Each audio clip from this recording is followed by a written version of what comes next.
উজান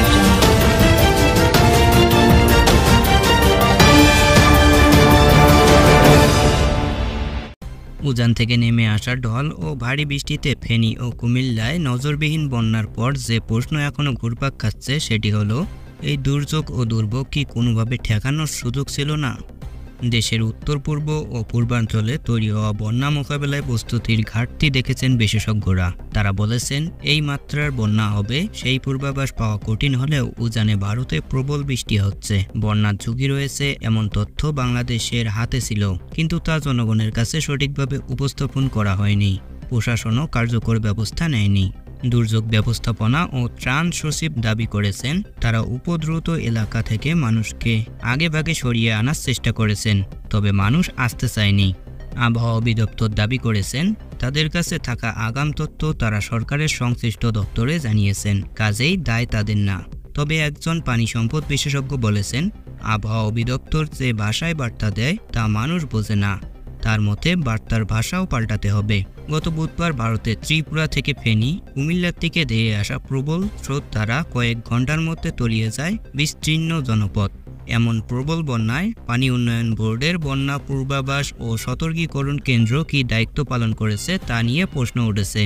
সতর্কীকরণ কেন্দ্রের নির্বাহী প্রকৌশলী সর্দার উদয় রায়হান জানিয়েছেন, আমরা পূর্বাভাস প্রচার করেছি, তবে মাঠ পর্যায়ে পৌঁছাতে 1 বা 2 দিন সময় লেগে যেতে পারে। বন্যাটাও বড় হয়েছে। তিনি বলেন, আমরা জানতাম আগস্ট মাসে ভারী বৃষ্টির আশঙ্কা আছে, কিন্তু সঠিক সময়টা তো সব সময় জানা যায় না। 1 থেকে 3 দিন সময় পাওয়া যায় আকস্মিক বন্যার ক্ষেত্রে। সার্বিক দুর্যোগ ব্যবস্থাপনা প্রস্তুতির জন্য সময়টা আসলে কমই। আকস্মিক বন্যার ক্ষেত্রে সময় কম পাওয়ার মোকাবেলার জন্য বাংলাদেশের প্রস্তুতির ঘাটতি ছিল। আবহাওয়া অধিদপ্তরের দায় কতটা? এই প্রশ্নে আবহাওয়াবিদ আবুল কালাম মল্লিক বলেন, কোন এলাকায় ভারী বৃষ্টি হবে সেই সতর্কবার্তা দেওয়ার পর বন্যা সতর্কীকরণ কেন্দ্র এই উপাত্তকে ব্যবহার করে বন্যার সম্ভাবনা নিয়ে পূর্বাভাস দেয়।